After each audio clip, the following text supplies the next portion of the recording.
ተቀምጣለች እና እኛ የብቸኝነት ስሜት ሲሰማን፣ ጠቢዎታችንነት ስሜት ሲሰማን፣ ሰው አብሮን እንደሌለ የሚደግፈን ሰው እንደሌለ ሲሰማን ማሰብ ያለብን እግዚአብሔር ነው።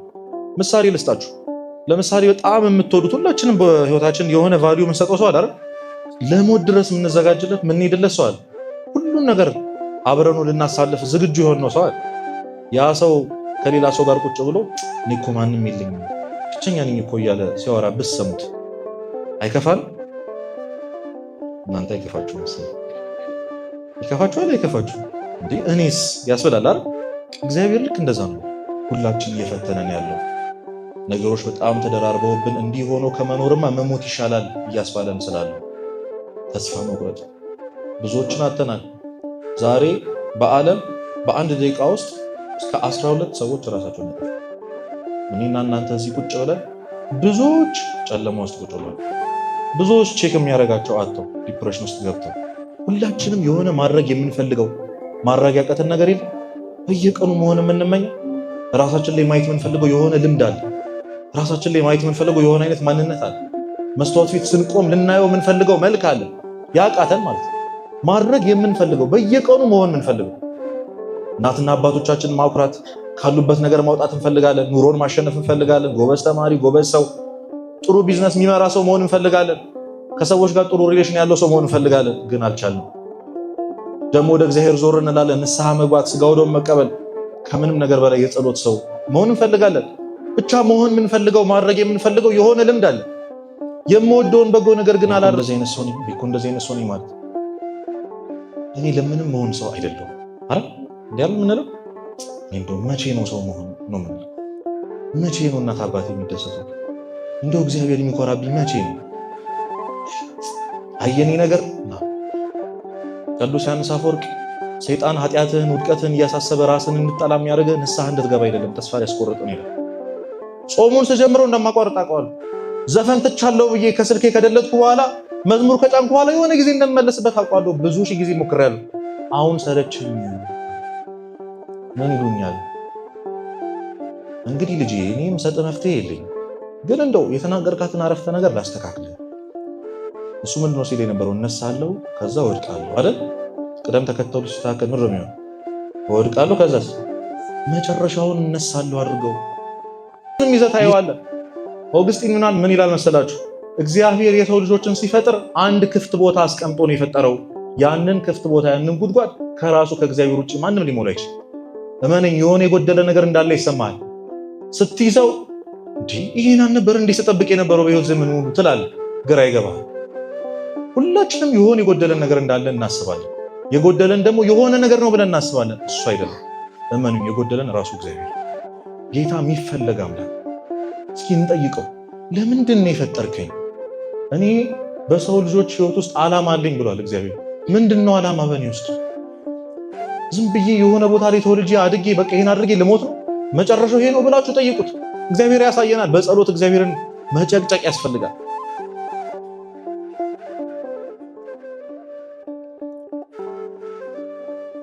በስመ አብ ወመንፈስ ቅዱስ አሐዱ አምላክ አሜን። የተከበራችሁ አባቶቼ ዘማሪያን፣ እንዲሁም ሰንበት ተማሪዎች፣ ምዕመናን፣ ወንድሞች፣ እህቶች በወደደን ባፈቀረን በጌታችን በመድኃኒታችን በኢየሱስ ክርስቶስ ሰላምታ ሰላም እላችኋለሁ። እንዴት አመሻችሁ? እንደምን እስከ ሰዓት ድረስ ቆያችሁ? አሜን። አምላካችን የልዑል እግዚአብሔር ስም በእኛ በልጆቹ አንደበት የተመሰገነ ይሁን። እግዚአብሔር ቢወድና ቢፈቅድ በጣም አጠር ላለች ደቂቃ ስለ አንድ ጉዳይ እንነጋገራለን። እግዚአብሔር እንዲመክረን እንዲያስተምረን የሱ መልካም ፍቃድ ይሆንልን። ከኔ ጋር ትላላችሁ። ቀርቦም በሉ እንጂ ቀርቦም ቃሬዛውን ነካ። የሉቃስ ወንጌል ምዕራፍ 7 ቁጥር 14 ላይ እናገኘዋለን። አስቀድሜ ክፍለ ንባቡን በማንበብ ጀምራለሁ። በነገውም ናይን ወደምትባል ወደ አንዲት ከተማ ሄደ።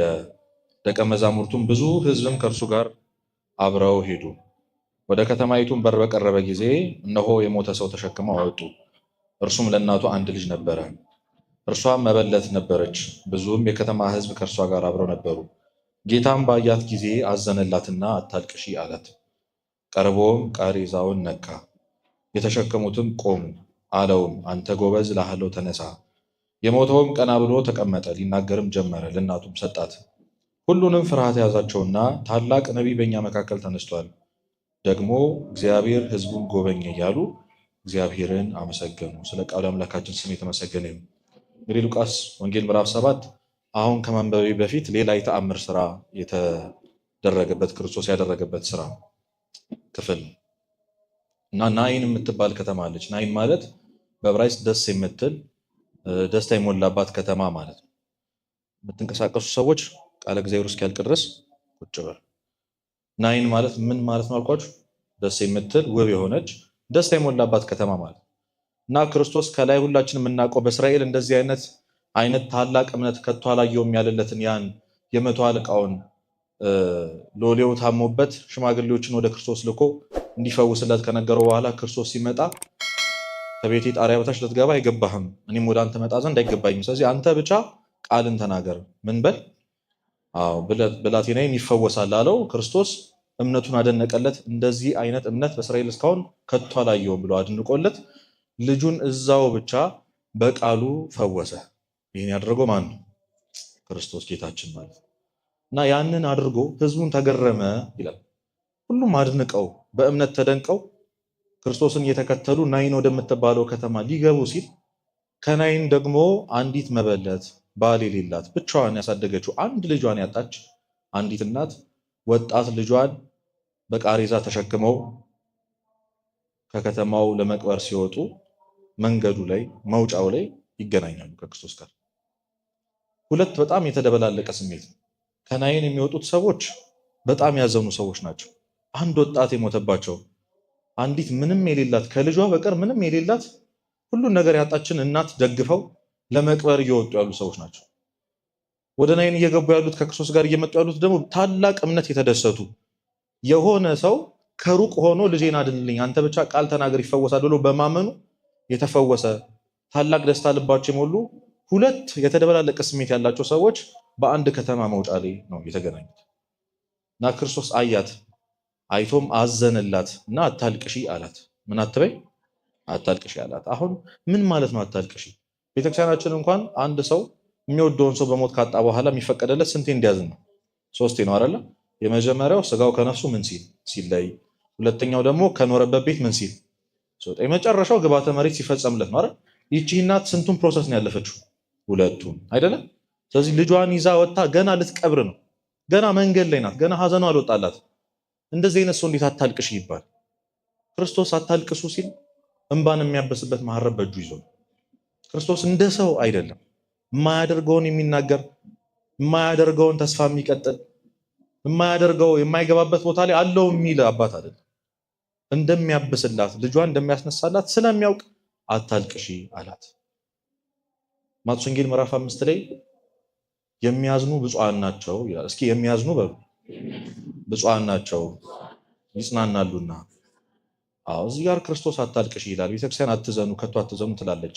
ታዲያ መጽሐፍ ቅዱስ ለምንድን ነው የሚያዝኑ ብፁዓን ናቸው ያለው ካላችሁ፣ የሚገባ ሐዘንና የማይገባ ሐዘን አለ። የሰማችሁ ነው።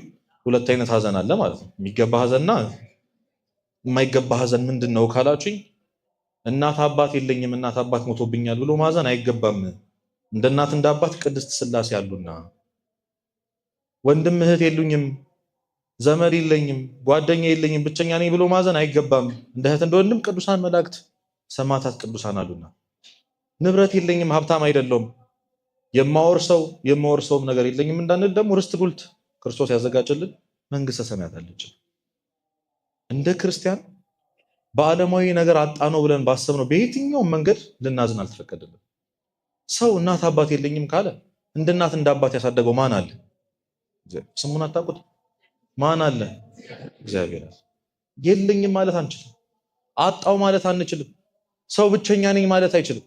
ሰው በህይወቱ ብቻውን ሆኖ አያውቅም። ማን ስላለ? ትላንትም ዛሬም ነገም ለዘላለም የሚኖር እግዚአብሔር ስላለ። ያንን ማየት ግን የኛ ድርሻ። ንብረት የለኝም ድሃ ነኝ ከሰው በታች ነኝ ብለን ማዘን ደግሞ አንችል። ታላቋ ንብረት የሆነችው ልንወርሳት ይኸው የምንጋደልላት የሁሉ የምንሆንላት ማን አለች? መንግስተ ሰማያት ተቀምጣለች። እና እኛ የብቸኝነት ስሜት ሲሰማን፣ ጠቢዮታችነት ስሜት ሲሰማን፣ ሰው አብሮን እንደሌለ የሚደግፈን ሰው እንደሌለ ሲሰማን ማሰብ ያለብን እግዚአብሔርን። ምሳሌ ልስጣችሁ። ለምሳሌ በጣም የምትወዱት ሁላችንም በህይወታችን የሆነ ቫልዩ የምንሰጠው ሰው አለ አይደል? ለሞት ድረስ የምንዘጋጅለት የምንሄድለት ሰው አለ። ሁሉን ነገር አብረኑ ልናሳልፍ ዝግጁ የሆነው ሰው አለ። ያ ሰው ከሌላ ሰው ጋር ቁጭ ብሎ እኔ እኮ ማንም የለኝም ብቸኛ ነኝ እኮ እያለ ሲያወራ ብትሰሙት አይከፋል? እናንተ አይከፋችሁ መሰለኝ። ይከፋችኋል? አይከፋችሁ እንዴ? እኔስ ያስበላል አይደል? እግዚአብሔር ልክ እንደዛ ነው። በተለይ ደግሞ የዚህ ዘመን ትልቁ ፈተና የብቸኝነት ስሜት፣ ትልቁ ልብ የሚሰብረው ስሜት። ያንን ግን እግዚአብሔርን አለማየታችን ነው። እሱን አለማወቃችን ነው። እሱ ሁልጊዜ አብሮን እንዳለ አለማወቃችን ነው። ይሄ የማይገባው ሐዘን ነው። የሚገባው ሐዘን ታዲያ ምንድን ነው ካላችሁኝ፣ የመጀመሪያው ነገር የራስን ኃጢአት እያሰቡ ማዘን። የማንን ኃጢአት? አዎ እኛ እኮ የራሳችን ኃጢአት አያሳስበን። አሁን እንደው ከቤት ስንወጣ እዚህ ስንመጣ ከአባታችን ከእናታችን ወይ ከምንወደው ሰው ጋር ብንጣላ እንደው ፊታችን ትንሽ ኩምሽሽ ይላል አይደል? ቀናችን ይበላሻል። ምን ነው ምን ሆነ ነው ስንባል እንዲህ እኮ ከቤተሰብ ጋር ተጋጭቼ ዛሬ እንላለን። ታዲያ ዛሬ እየሳቀን የዋል ነው ከእግዚአብሔር ጋር ሰላም ሆነን ነው? ለኛ ምንም ማለት አይደለም። እግዚአብሔር አዘነብን አላዘነብን፣ ኃጢአት ሰራን አልሰራን እንኳን ልናዝን አይደለም ፊታችን አይጨማደድም። ምንም ነገር እንዳልተፈጠረ ነው የምንኖረው። ጠዋት ወተን ታጥበን ቁርሳችንን በልተን ውለን ስቀን ተጫውተን ገብተን እንተኛለን። ያዘነብን እግዚአብሔር እያለ ከማንም በላይ የሚያዋጣንን እግዚአብሔር ከስረ ነው ምንም እንዳልተፈጠረ ነው የምንኖረው። ምንም እንዳልተፈጠረ አይደንቀንም። ድሮ ያንን ኃጢአት ከሰራ ነው በኋላ ልባችን ይቃጠልብን ነበር። የሆነ ጊዜ መዝሙር ስንሰማ እናለቅስ ነበር። ዛሬ ልባችን ደንድኗል፣ ምንም አይመስለን። ከጓደኞቻችን ከቤተሰቦቻችን ጋር ያለውን ሪሌሽን ያህል እንኳን እስከ ሞት ድረስ የወደደን ክርስቶስ በዛ ልክ አንወደው አይሰማንም። እኛ እንኳን ልናዝን አይደለም እንኳን ቆዝመን ልንቀመጥ። አሁን በዚህ ጊዜ እንደው ማን ይሙትና የሆነ ሳል እያዘና አግኝታችሁት ምን ሆነ ነው ስትሉት እግዚአብሔርን እንኳን አሳዝኘው የሚል ሰው ይገኛል እንላለን ወይ? ይነበባሉ የፊታችን ላይ። ኑሯችን ላይ የሆነ ነገር እንደጎደለ ይሰማናል እግዚአብሔርን በማሳዘናችን። በፍጹም እግዚአብሔር ምን ሊሰማው እንደሚችል አስባችሁ ታውቃላችሁ? እንዲህ በመሆናችን አባቶች አንተ አንድ ኃጢአት ሰራ ይላሉ። ክርስቶስ በዕለተ ዓርብ ያንን የሾህ አክሊል ሲያደርጉለት አክሊሉ ላይ ያሉት እሾሆች 3000 ናቸው። ስንት ናቸው? 3000 ናቸው። ከ3000ዎቹ 70ዎቹ ወደ ጭንቅላቱ ገብተዋል ወደ ውስጥ። ምን ያህል ሊያመው እንደሚችል አስብ። እና አንተ አንድ ኃጢአት ስትሰራ ሌላ 71ኛ እሾህ እየጨመርክ እንደሆነ አስብ። እንኳን እንዲህ ያቆሰልነው እንደሆነ ሊሰማን ኮሽ ያለ አይመስለንም። ታዲያ የሚያዝኑ ብፁዓን ናቸው የተባለው ስለ ራሳቸው ኃጢአት ደረታቸውን የሚደቁ የሚያለቅሱ የሚያዝኑ እግዚአብሔርን ይቅርታ የሚጠይቁ ሰዎች ብፁዓን ናቸው፣ ይጽናናሉና እግዚአብሔር ያነሳቸዋል አንድ ቀን። ሁለተኛው የወንድምን ኃጢአት የወንድምን ውድቀት እያሰቡ ማዘን ያስፈልጋል። እኛ ምናችንም አይደለም፣ ምንም አይመስለንም። ሰው አለቀሰ አላለቀሰ ዛሬ እኮ የሆነ መለመኛ ስትራቴጂ ፈጠሩ ነው እንጂ የወደቀን ሰው ለማንሳት እኮ ቀናን አይደል እንዴ? የከተማችን ሁኔታ ሁላችንም እናውቀዋለን። ጓደኛችን የሆነ ነገር ሲያደርግ ጭልም ሲልበት ሲከፋው አይተን ቼክ ማድረግ እኛ ተዘይደ። ስለዚህ ለወንድሙ ኃጢአት የሚያዝን ሰው ብፁዕ ነው። ነገ እግዚአብሔር እሱን ደግሞ በተራው ያጽናናዋል። ግፋ ሰማዕታትን እያሰበ የሚያዝን ሰው፣ የክርስቶስን ሕማም እያሰበ የሚያዝን ሰው ብፁዕ ነው። እና አታልቅሽ ያላት ለዛ ነው ብለው አባቶች ያስተምራሉ። አታልቅሽ ካላት በኋላ ሄዶ ቀርቦም ቃሬዛውን ምን አለው? ነካው። ተሸካሚዎቹም ቆሙ ይላል። በሚኖረን ትንሽ ደቂቃ የምንነጋገረው ዛሬ ሁላችንም እየተፈተንን ስላለንበት ስለ ተስፋ መቁረጥ። ዛሬ ብዙ ሰው እያሳጣን ያለው ሁላችን እየፈተነን ያለው ነገሮች በጣም ተደራርበውብን እንዲህ ሆኖ ከመኖርማ መሞት ይሻላል እያስባለን ስላለው ተስፋ መቁረጥ ብዙዎችን አጥተናል። ዛሬ በዓለም በአንድ ደቂቃ ውስጥ እስከ 12 ሰዎች ራሳቸውን ያጠፋሉ። እኔና እናንተ እዚህ ቁጭ ብለን ብዙዎች ጨለማ ውስጥ ቁጭ ብለን ብዙዎች ቼክ የሚያደርጋቸው አጥተው ዲፕሬሽን ውስጥ ገብተው ማንም አይወደኝም። የኛ ሀገር ህዝብ ደግሞ ምን ይላል? ስትኖር ማንንም ካልጠቀምክ ስትሞት ማንንም እንዲህ ስለምንላቸው ደግሞ እናቴን ላሳርፍ የሚል ሰው አለ። እግዚአብሔርን ላሳርፍ ለምን እበድለዋለሁ በየቀኑ? ይሄ ኑሮ ነው እንዲህ ብለን ሳንወሻሽ መነጋገር የምንችለው ነገር ሁላችንም ሞትን ተመኝተናት እናውቃለን። በገዛ ፍቃዳችን ወደ ሞት ለመሄድ ተንደርድረን እናውቃለን። እግዚአብሔር አውጥቶን ያንን ቀን አሳልፎን እንደው አስታክሶን ነው እንዲህ ቁጭ ያልነው። ሁላችንም አስበናት እናውቃለን። ራስን ማጥፋት ያላሰበ ሰው የለም። ኢዮብ 12 ጊዜ መሞትን ተመኝቷል። እየሰማችሁ ነው? እኛ ታጋሽነቱን ነው አይደል የምናውቀው? 12 ጊዜ መጽሐፍ ቅዱስን ብታነቡ ያልተመኘ ቅዱስ የለም። ሁሉም ተማሯል። እግዚአብሔር አድርሶን ነው እንጂ ዛሬ ይህንን ቃል ለመስማት ስላበቃ እውነት ስሙ የተመሰገነ ይሁን። ተገብቶን እኮ አይደለም። የሆነ የሚያስቀጥል የህይወት ትርጉም እኮ ኖሮን እኮ አይደለም። እንደዛ ሆኖ አይደለም። እና እነዚህ ቃሬዛውን ያን ወጣቱን የሚመስለው የኛን ነፍስ ነው። ተስፋ የቆረጠችው በጨለማ ያለችው የኛ ነፍስ ናይን ከምትባለው ደስ ከምትመለው ከተማ ከህይወታችን ይዞ እየወጡ ያሉት 4 ተሸካሚ ናቸው። ስንት አልኳችሁ? አሁን ስጠይቃችሁ ማትመልሱ ሰዎች ስሙኝ። አባቶች አንድ ሰው ሲጠይቅ የማይመልሰው ከ3 ምክንያት ነው ይላሉ። ከስንት አልኳችሁ? አሁን ከስንት አልኳችሁ ስላችሁ ያልመለሳችሁ ሰዎች ስሙኝ በደንብ አድርጋችሁ። የመጀመሪያው ካለማወቅ ነው ይላሉ። ካለማወቅ፣ ያው ካላወቅ ነው ልንመልስ አንችልም። አታውቁም እንዳላችሁ ደግሞ ያልኩትን ነው ደገሙ እያልኩ ያሉት። ስለዚህ ሁለቱ ምክንያት ላይ ራሳችሁ ፈልጉ። ሁለተኛው ደግሞ ከኩራት ነው ይላል። የቃሊቲ ሰፈር ልጆች እንግዲህ ስለናንተ ብዙ ሰምቻለሁ። ትንሽ ኩራት ካላችሁ። ሶስተኛው ደግሞ ከንቀት ነው ይላል።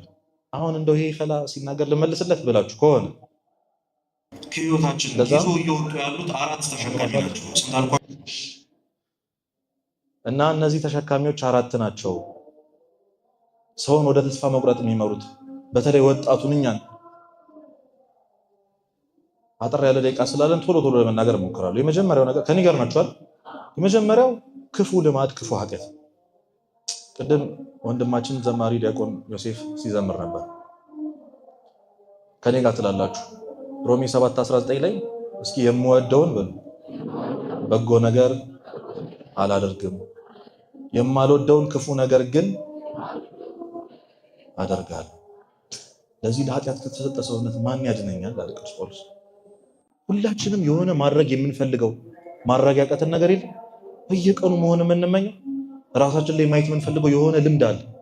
ራሳችን ላይ ማየት የምንፈልገው የሆነ አይነት ማንነት አለ። መስታወት ፊት ስንቆም ልናየው የምንፈልገው መልክ አለ።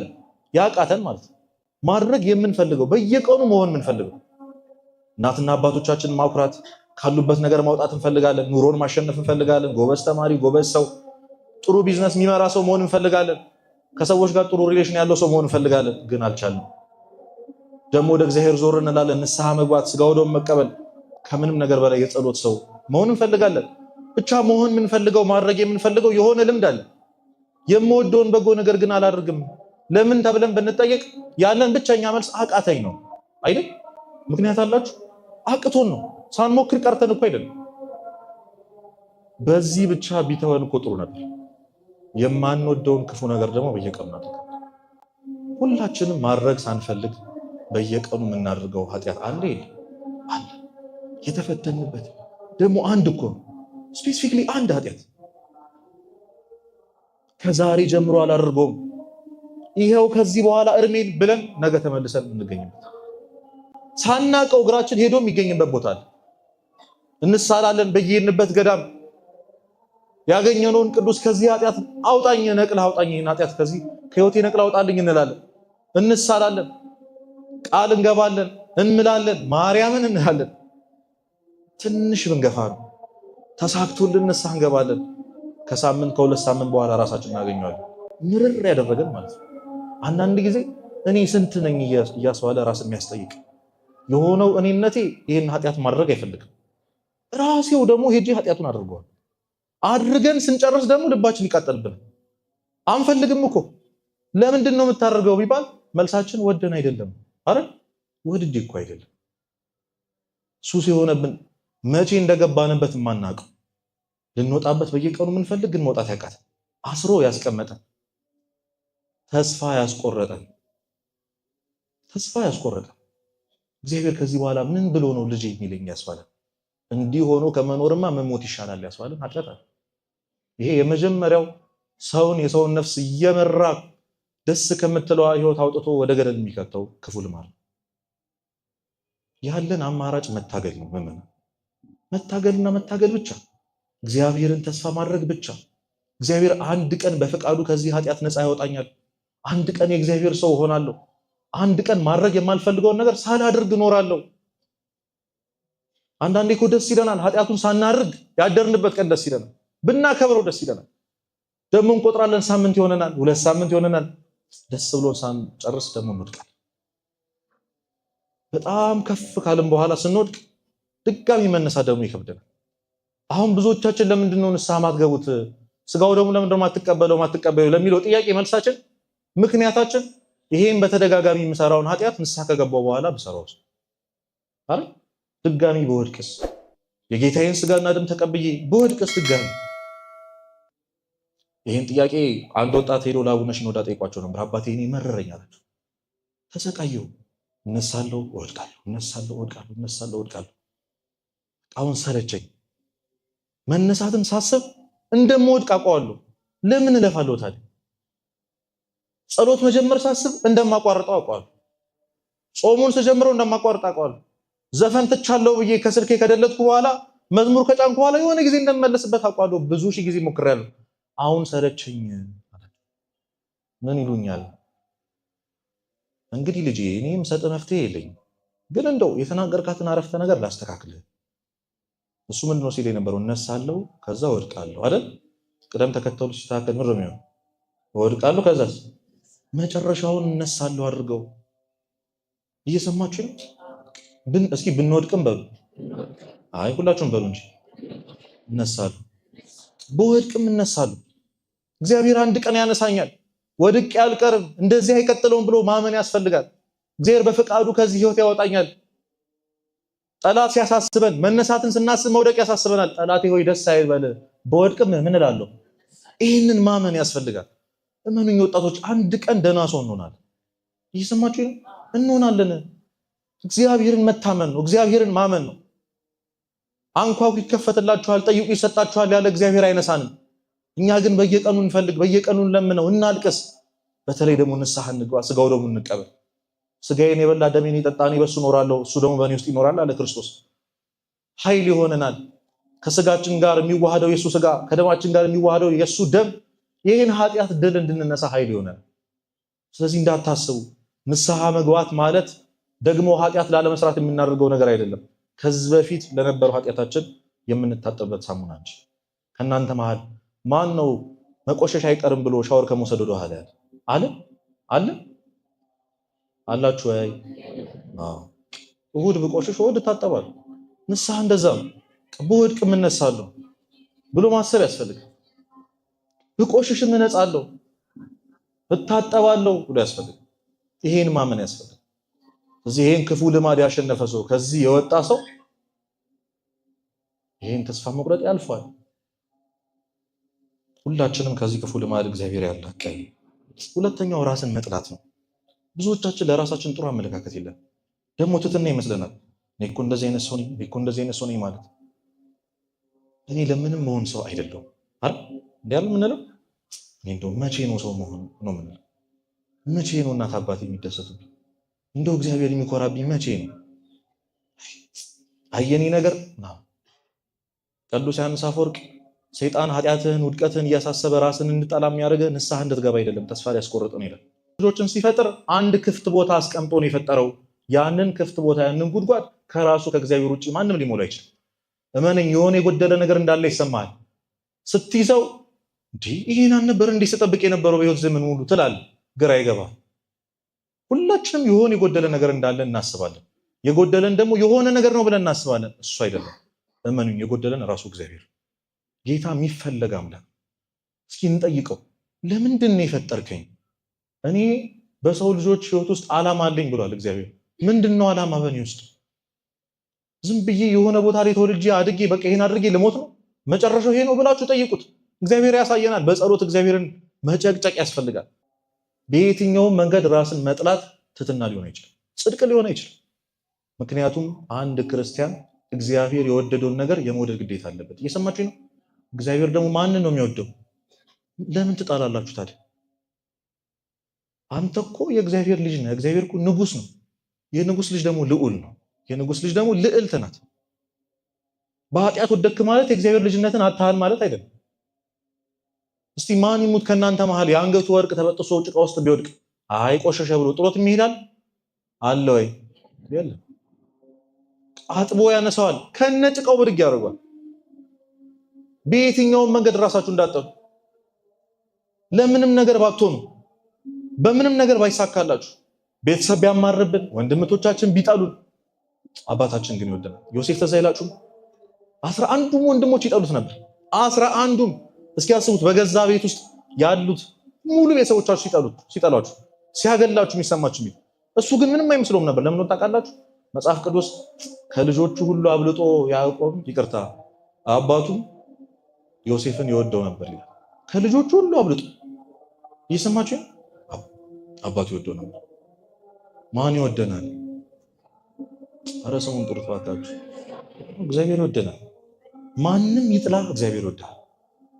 ማንም አይቀበልህ እግዚአብሔር ይቀበላል። ምናልባት ፐርፌክት ላንሆን እንችላለን ለነዛ ጓደኞቻችን፣ ምናልባት ለዛ ትምህርት ቤት፣ ለዛ ስራ ቦታ፣ ለዛ ህይወት፣ ለዛ ኑሮ ፊት አናረግ ሊሆን ይችላል፣ ላንገባ ሊሆን ይችላል። እግዚአብሔር ፊት ግን ቦታ አለ።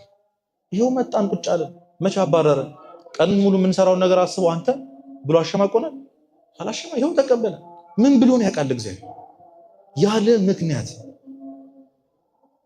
ያለ ሁኔታ የሚወደን እግዚአብሔር እያለ ሰው እንዴት ራሱን ይጠላል? ስለዚህ ከዚህ በኋላ ራሳችን ማየት ያለብን በክርስቶስ መነጽርነት፣ በክርስቶስ አይንነት። እኔ እኮ እግዚአብሔር የሚወደኝ ክቡር ሰው ነው። መንግስተ ሰማያት ለእኔ ተብላ የተዘጋጀችው ይቺ ምድር፣ ፍጥረታት ሁሉ የተሰናዱት ለእኔ ነው። ሰው ክቡር ነው። አንተ የእግዚአብሔር ቤተ መቅደስ ነህ። መጥላት አችልም። ራስን መጥላት የሚገፋፋው ወደ ራስ ማጥፋት። አትስሙ። አጠገባችሁ ያላችሁን ሰው ሊመስለን ይችላል። አዎ እኮ እንደ ቤተሰብ ወድቀናል፣ እንደ ጓደኛ ወድቀናል፣ እንደ ትምህርትም ጎበዝ አይደለንም፣ እንደ ስራም ጥሩ አይደለም፣ በብዙ ነገር ወድቀናል። እግዚአብሔር ፊት ግን ማተር የሚያደርገው ያለህ ኪስ ውስጥ ያለው ገንዘብ አይደለም፣ የተሸከምከው ዲግሪ አይደለም፣ ያለ ንብረት አይደለም። እግዚአብሔር ልጅነታችን በቂ ነው። እሱ እኛን የማይቀበልበት ምንም ምክንያት ሊኖር አይችልም። እግዚአብሔር ሰውን የማይቀበልበት ምክንያት ሊኖር አይችልም። አንተ ለዚህ ቦታ አታስፈልግም ተብለህ ተባረህ ሊሆን ይችላል። ይኸው ከሁሉ ቦታ በላይ ክቡር የሆነችው ቤተክርስቲያን ግን ተቀብላለች። ምን ትፈልጋለህ ከዚህ በላይ? ስለዚህ አይገባኝም፣ እኔ እንደዚህ አይነት ሰው አይደለሁ ማለትን ማስወገድ ያስፈልጋል። እግዚአብሔር በወደደን ልክ ራሳችንን መውደድ ያስፈልጋል። ትዝ አይላችሁም ይሁዳና ቅዱስ ጴጥሮስ? ሁለቱም እኮ ክርስቶስን ክደውታል። ለዛውም ጴጥሮስ ሽምጥጥ አድርጎ ነው የካደው። ይሄ ሰውየውን አላውቅም ነው ያለው። አንተ ያው የእግዚአብሔር ልጅ ነህ ያለው ቅዱስ ጴጥሮስ ሰውየውን አላውቀውም አለ። 3 ጊዜ ክዶታል። 3 ጊዜ በአይኑ ንስሐ ሰጠው ክርስቶስ። ልክ 3ኛውን ሲክደው ልክ ዶሮ ከጮኸ በኋላ አይን ላይም ተጋጠሙ ክርስቶስና ጴጥሮስ። ያኔ ልቡ ተሰበረ፣ አምርሮ አለቀሰ። እኛ እኮ ስለማናውቀው ነው እንጂ ታሪኩን እኮ ከዚህ በኋላ አሳ ላጠምድ እሄዳለሁ ብሎ እኮ ሄዶ ነበር። እስኪ ከዚህ በኋላ አሳ ላጠምድ ድሮ አሳ አጥማጅ ነበር። 3 ዓመት እኮ የተወን ሙያ እኮ ነው። ክርስቶስ ከአሳ ማጥመድ ሰውን እንድታጠምድ አደርግሃለሁ ብሎ ያወጣው ጴጥሮስ ተስፋ ቆርጦ አሳ ማጥመድ ጀምሮ ነበር። ያኔ ጠራው፣ አየው፣ እየሮጠ መጣ። ምን አለው? ጴጥሮስ ሆይ ትወደኛለህ ወይ? ጌታ ሆይ እንደምወድህ አንተ ምን ትላለህ? ታውቃለህ። ወድጄ እንዳልበደልኩ አንተ ታውቃለህ በሉት። ጠልቼ እንዳልሆነ አንተ ታውቃለህ። እንዳይመስላችሁ እግዚአብሔርን ጠልተነው እኮ አይደለም፣ ስጋ አሸንፎን ነው። ኃጢአት እኮ ብርትታብን ነው። እንዳይመስላችሁ ከእግዚአብሔር ጋር የተጣላን እሱ የጠላን እኛ የጠላነው እንዳይመስላችሁ። እሱም ይጠይቀናል፣ ልጄ ትወጂኛለሽ ወይ ትወደኛለህ ወይ? ያን ይመጣይ መንገር ነው። አንተ ታውቃለህ ፍቅሬን ተሸንፌ ወድቄ ፍርሃቴ እንጂ እኔ አስቤበት እንዳላረኩት ታውቃለህ። ስለዚህ እሱ ስለሚወደን ማንም ቢጠላን እኛ ጋር ማተር አያደርግም። እኛም ራሳችን መጥራት አያስፈልግም። 3ኛው ይህን ቃል ይዛ ተሸካሚ ነገን መፍራት ነው፣ ጭንቀት ነው። ሁላችንም የምንጨነቅበት አሁን እንዴት ነው መሆነው? እንዴት ነው ይህን ጊዜ የማልፈው? እሺ ይህን ቤት ኪራይ እንዴት ነው የምከፍለው? ገሌ እንዴት ነው ማስታምመው? ቤተሰቦቼ እንዴት ነው የምጦረው? አይደል? ገና ያልመጣ ነገር ያልመጣ 5 ዓመት ያልመጣ 10 ዓመት ያስጨንቃል። ይሄ ኑሮ እንዴት ነው የሚታለፈው? በዚህ አካሄድ ወዴት ነው የሚሄደው? ቁጭ ብለህ እንደዚህ ነው የምኖረው፣ እንደዚህ ነው የሚቀጥለው። የአብዛኞቻችን ጭንቀት ይሄ እንደዚህ ነው ወይ ህይወት የሚገፋው?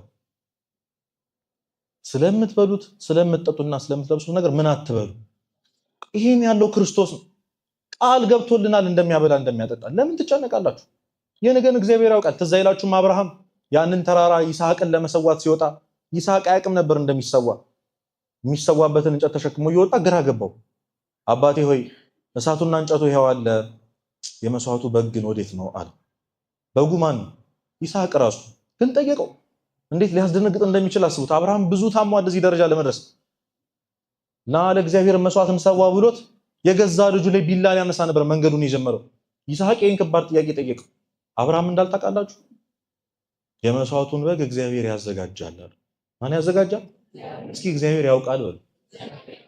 ከዚህ በኋላ ጭንቅላታችን ላይ እንዴት ልትሆን ነው? እንዴት ልትሆኝ ነው? ይህን ጊዜ እንዴት ልታልፈው ነው? ይህን ነገር እንዴት ልከፍለው ነው? እሺ እንዴት ልንሆን ነው? ምንድነው መጨረሻው ሲለን ማን ያውቃል? ይሄ አፍ የሚያስይዝ መልስ። ሰዎች እንኳን ቢጠይቋችሁ እግዚአብሔር ያውቃል። ፈጥሮኝ የለ ያበላኛል፣ ፈጥሮኝ የለ ያጠጣኛል። ደግሞ ያለፈውን ማሰብ ያስፈልጋል። ትዝ አይላችሁም? ያን አናልፍም አያልፍም ብለን ያሰብነው ለሊት እግዚአብሔር እንዴት እንዳሳለፍ ልትክዱ ነው? እግዚአብሔር አላሳለፍላችሁ? አዎ። እንዴት ነው የምከፍለው ብለን በሆነ ተአምር ከፍለን አናቅ? እንዴት ነው ማልፈው? እንዴት ነው ይሄን ጉድጓድ ምዘለው ብለን አላዘለለን? አላሳልፈልን? አሳልፎናል።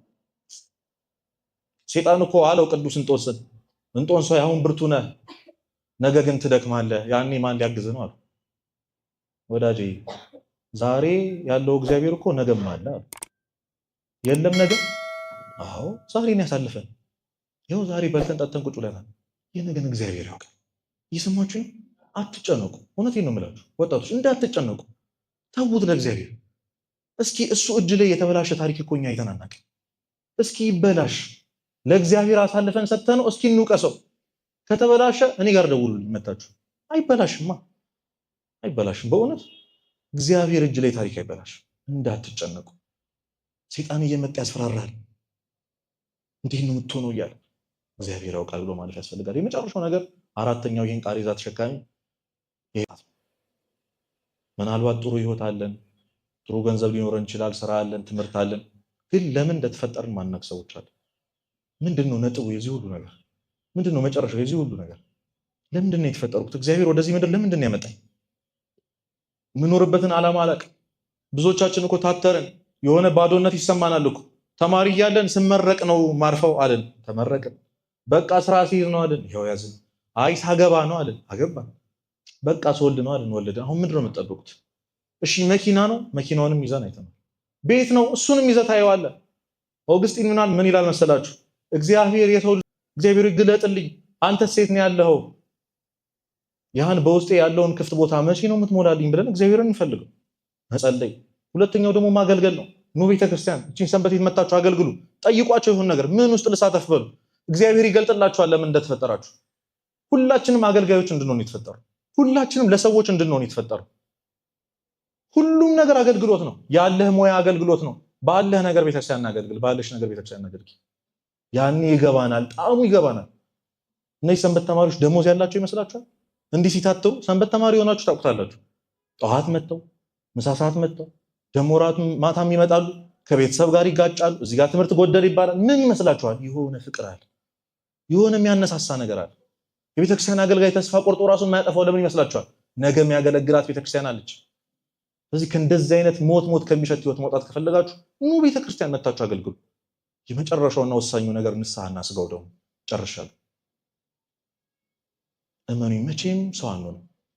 ስስተካከል ቆርባለሁ ካላችሁ በጣም ይቅርታ፣ መቼም አትስተካከሉ። እየሰማችሁ ምን ነው ዝም አላችሁ? አልደበራችሁ ማለት አትስተካከሉም። በቃ እውነቱን ስነግራችሁ ማለት ቅዱስ ዮሐንስ አፈወርቅ ቤተክርስቲያን ሐኪም ቤት ናት ይላል። እስኪ አንድ ሰው ታሞ ና ታከም ሲባል ቆይ ያኔ መሰል ሐኪም ቤት ውስጥ እንዴት በሽተኛው ይሄዳለሁ ሲሻለኝ ይሄዳለሁ ይባላል? እዚህ ሰፈር ይባላል መሰለኝ። ተሽሎን ምን መጣባት ቤተክርስቲያን የለች። አይገባኝም ልትሉኝ ትችላላችሁ። እኔ ኃጢአተኛ ነኝ ትላላችሁ። ክርስቶስ እኔ የመጣሁት ለኃጢአተኞች ነው አለ። እሺ አሁን ለምን ሮም አትመጡት? የመጨረሻ ጥያቄ ጨርሻለሁ። ኃጢአተኛ ነኝ ለዛ ነው ቤተክርስቲያን ማንመጣው። በጣም ኃጢአቴን እኮ ስለማታውቀው መምህር እንደሆነ ካላችሁ ንስሐ እኮ ማልገባው ወደ አባቶቼ ማልቀርበው እኮ በጣም በቃ የሚያሳዝን ኃጢአት አለብኝ አላችሁ። እኔ ደግሞ መጽሐፍ ቅዱሱን አውጥቼ እኔ የመጣሁት ለኃጢአተኞች ነው አለ እግዚአብሔር። እሺ አሁን ለምን ሮም አትመጡት? ምንድነው ምክንያታችን? ሄደን አለቀ ማለት እኮ። አያሳስባችሁ? መቼ ነው የምትሞቱት? ምዕመናን መቼ ነው የምትሞቱት? ግን አኗኗራችን በጣም እንደሚያክሰው የዛሬ 5 ዓመት 10 ዓመት ምናምን ብለን ፕላን እናደርጋለን። አይ ቀጣይ እሁድ ምን እንላለን? ቀጥራችሁት ነው መላከ ሞትን አትምጣ ብላችሁት ነው? አያስፈራችሁም?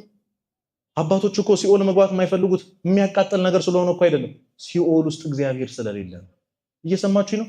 እግዚአብሔር የሌለበት ቦታ ደግሞ ሴፍ አይደለም ማለት።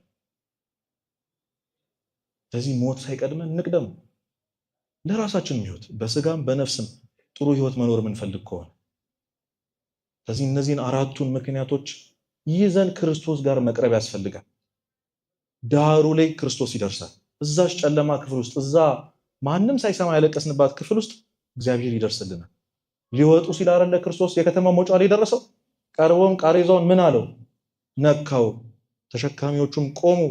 እልሃለሁ አንተ ጎበዝ ተነሳ ብሎ ያን የሞተውን ሰው አስነሳውና ለእናቲቱ ሰጣት። ሲወጡ የነበሩት ሰዎች ተመለሱ።